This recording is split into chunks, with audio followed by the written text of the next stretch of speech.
کابینہ کا اجلاس تھا۔ اے ڈی سی نے پوچھا، سر اجلاس میں چائے سرو کی جائے یا کافی؟ چونک کر سر اٹھایا اور سخت لہجے میں فرمایا، یہ لوگ گھروں سے چائے کافی پی کر نہیں آئیں گے؟ اے ڈی سی گھبرا گیا۔ آپ نے بات جاری رکھی، جس وزیر نے چائے کافی پینی ہو وہ گھر سے پی کر آئے یا پھر واپس گھر جا کر پیے۔ قوم کا پیسہ قوم کے لیے ہے، وزیروں کے لیے نہیں۔ اس حکم کے بعد جب تک وہ برسر اقتدار رہے، کابینہ کے اجلاسوں میں سادے پانی کے سوا کچھ سرو نہ کیا گیا۔ گورنر جنرل ہاؤس کے لیے 38.5 روپے کا سامان خریدا گیا۔ آپ نے حساب منگوا لیا۔ کچھ چیزیں محترمہ فاطمہ جناح نے منگوائی تھیں۔ حکم دیا یہ پیسے ان کے اکاؤنٹ سے کاٹے جائیں۔ 2-3 چیزیں ان کے ذاتی استعمال کے لیے تھیں۔ فرمایا یہ پیسے میرے اکاؤنٹ سے لے لیے جائیں۔ باقی چیزیں گورنر جنرل ہاؤس کے لیے تھیں۔ فرمایا ٹھیک ہے، یہ رقم سرکاری خزانے سے ادا کر دی جائے، لیکن آئندہ احتیاط کی جائے۔ برطانوی بادشاہ کا بھائی ڈیوک آف گلوسٹر پاکستان کے دورے پر آ رہا تھا۔ برطانوی سفیر نے درخواست کی، آپ اسے ایئرپورٹ پر خوش آمدید کہہ دیں۔ ہنس کر کہا، میں تیار ہوں، لیکن جب میرا بھائی لندن جائے گا تو پھر برٹش کنگ کو بھی اس کے استقبال کے لیے ایئرپورٹ آنا پڑے گا۔ ایک روز اے ڈی سی نے ایک وزٹنگ کارڈ سامنے رکھا۔ آپ نے کارڈ پھاڑ کر پھینک دیا اور فرمایا، اسے کہو آئندہ مجھے شکل نہ دکھائے۔ یہ شخص آپ کا بھائی تھا اور اس کا قصور صرف اتنا تھا کہ اس نے اپنے کارڈ پر نام کے نیچے brother of Quaid Azam Muhammad Ali Jinnah governor general Pakistan لکھوا دیا تھا۔ زیارت میں سردی پڑ رہی تھی۔ کرنل الہی بخش نے نئے موزے پیش کر دیے۔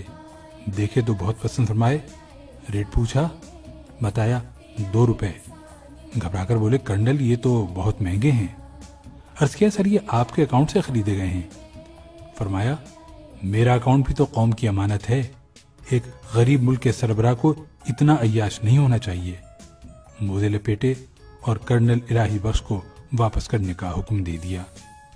زیارت ہی میں ایک نرس کی خدمت سے متاثر ہوئے اس سے پوچھا، بیٹی میں تمہارے لیے کیا کر سکتا ہوں؟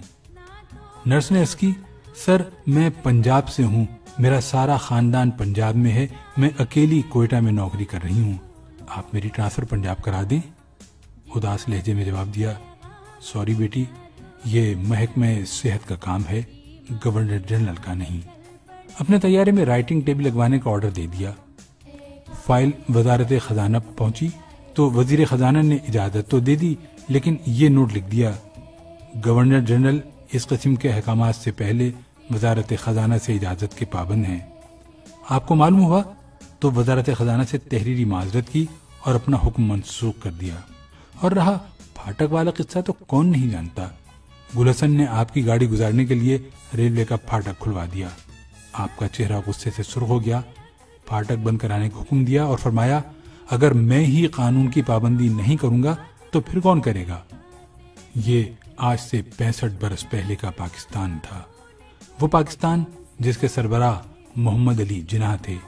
لیکن پھر ہم ترقی کرتے کرتے اس پاکستان میں آ گئے جس میں پھاٹک تو ایک طرف رہے، سربراہ مملکت کے آنے سے 1 گھنٹہ پہلے سڑکوں کے تمام سگنل بند کر دیے جاتے ہیں، دونوں اطراف ٹریفک روک دی جاتی ہے، اور جب تک شاہی سواری نہیں گزرتی ٹریفک کھلتی ہے اور نہ ہی اشارے، جس میں سربراہ مملکت وزارت خزانہ کی اجازت کے بغیر جلسوں میں 50 کروڑ روپے کا اعلان کر دیتے ہیں۔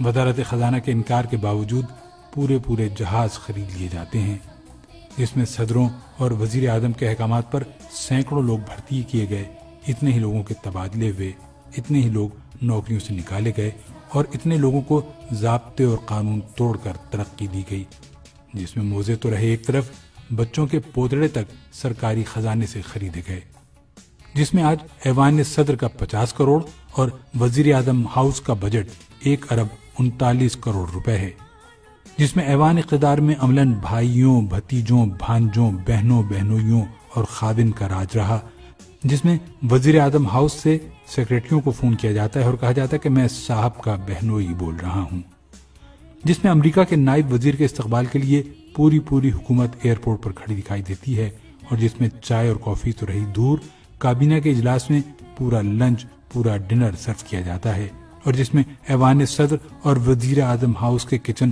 ہر سال کروڑوں روپے دھواں بنا دیتے ہیں۔ یہ پاکستان کی وہ ترقی یافتہ شکل ہے جس میں اس وقت 18 کروڑ غریب لوگ رہ رہے ہیں۔ جب Quaid Azam governor general house سے نکلتے تھے تو ان کے ساتھ پولیس کی صرف ایک گاڑی ہوتی تھی۔ اس گاڑی میں صرف ایک انسپکٹر ہوتا تھا اور وہ بھی غیر مسلم تھا۔ اور یہ وہ وقت تھا جب گاندھی قتل ہو چکے تھے اور قائد اعظم کی جان کو سخت خطرہ تھا۔ قائد اعظم اس خطرے کے باوجود سیکیورٹی کے بغیر روز کھلی ہوا میں سیر کرتے تھے، لیکن آج کے پاکستان میں سربراہ مملکت ماڈرن بلٹ پروف گاڑیوں، ماہر سیکیورٹی گارڈز اور انتہائی تربیت یافتہ کمانڈوز کے بغیر 10 کلومیٹر کا فاصلہ طے نہیں کر سکتے۔ ہم اس ملک میں مساوات رائج نہیں کر سکے، ہم اسے ایک خوددار، باوقار اور ایماندار قیادت بھی نہیں دے سکے۔ یہ نہ دیں، ہم اسے جدید، ترقی یافتہ اور پرامن ملک نہیں بنا سکے، نہ بنائیں، لیکن ہم اسے واپس 1948 تک تو لے جا سکتے ہیں۔ ہم اسے 65 برس پرانا پاکستان تو بنا سکتے ہیں۔ کوئی ہے جو ہم سے یہ ترقی، یہ خوشحالی اور یہ عروج لے لے اور ہمیں ہمارا پسماندہ، غریب اور غیر ترقی یافتہ پاکستان واپس کر دے، جو ہمیں قائد اعظم کا پاکستان واپس کر دے کہ اس ملک کے 18 کروڑ عوام کو 2012 کے بجائے 1948 کا پاکستان چاہیے۔